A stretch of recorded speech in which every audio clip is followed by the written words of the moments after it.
நல்லா பேசுறவங்களாம் நல்லவங்களா சார்? நல்லா பேசுவாரா? நல்லா பேசுறவங்க நல்லவங்கடா. தோத்தா வீட்டுல கூட டம்ளர் வைக்கும்போது நங்குன்னு தான் வைப்பாங்க. சரி, ஜெயிச்சா தான் நல்லா வைப்பாங்க. அதுல வீட்லயே அப்படி ரெஸ்பெக்ட் பண்ணுவோம், மத்தவங்க மேலே நம்ம ஏன் கோச்சுக்கணும்? அவ்வளவுதான் ரியாலிட்டி. ஜெயிச்சுட்டு போயிரு, அவ்வளவுதான். இப்ப கஷ்டம்ங்கிற ஒரு சின்ன கல்லு மாதிரிங்க. அத கண்ணு கிட்ட வச்சு பார்த்தோம்னா அது உலகத்தையே மறைச்சிடும். கொஞ்சம் தள்ளி பிடிச்சு பார்த்தோம்னா அது என்னங்கிறது நமக்கு நல்லா புரியும்.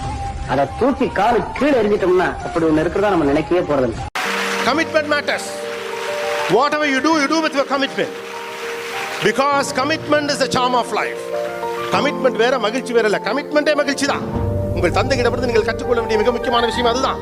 உங்களை எல்லாம் படிக்க வைக்கிறதுங்கிறது கமிட்மெண்ட். உங்களை நல்ல லீடர்ஷிப் குவாலிட்டியோட உருவாக்கணுங்கிறது கமிட்மெண்ட். நீங்க பெரிய பிள்ளைகளா வந்து இந்த சமூகத்துக்கு ஏதாவது செய்யணுங்கிறதுக்காக நான் உழைப்பு கொடுத்துக்கிட்டே இருக்கேன், உங்க ஃபவுண்டேஷன் கொடுக்குதுல, அது கமிட்மெண்ட். அந்த கமிட்மெண்ட்ல ஒரு மகிழ்ச்சி இருக்கிறதுனால தான் 7,700 ஆகுது, 700 7,000 ஆகுது. Commitment is a charm of life. When you grow, don't believe this. சின்ன வயசுல நமக்கு புரியாதுங்கிறதுக்காக அம்மாக்கள் இதை சொல்லியிருப்பாங்க. நீ வளர வளர அதை செஞ்சீங்கன்னா கமிட்மெண்ட் இல்லாம இருக்கலாம். கமிட்மெண்ட் இல்லாம, கமிட்மெண்ட் வேறு, மகிழ்ச்சி வேற இல்ல. கமிட்மெண்ட் தான் மகிழ்ச்சி. மகிழ்ச்சியாக நீங்க இருக்கணும், கமிட்மெண்டோட இருக்கணும். கமிட்மெண்டோட இருக்கணும், லைஃப்ல பிலாசபி இருக்கணும். பிலாசபி இல்லாத லைஃப்ல கமிட்மெண்ட் இருக்காது, லைஃப் போர் அடிக்கும். அவ்வளவுதான் பிரச்சனை. இவ்வளவு என்டர்டெயின்மெண்ட் இருக்கே, லைஃப் எவ்வளவு போர் அடிக்குது, திங்க் பண்ணி பாருங்க.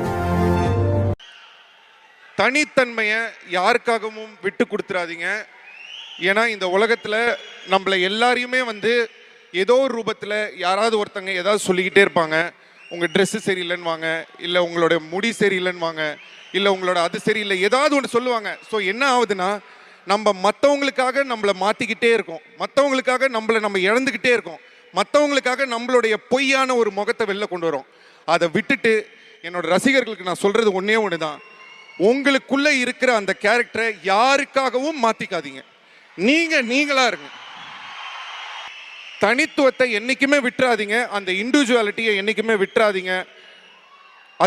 திடீர்னு என்னோட ஸ்டூடெண்ட் சொன்னாங்க, 20 வயசுங்க அவனுக்கு, மேடம் மரத்துல இருந்து பழம் கீழே விழுது மேடம். அந்த பழத்துக்கிட்ட மரம் என்ன மேடம் பேசும்? தெரியலையடா, இது வரைக்கும் யோசிச்சது இல்லையே. மீண்டும் உழைத்து வா என்று பேச.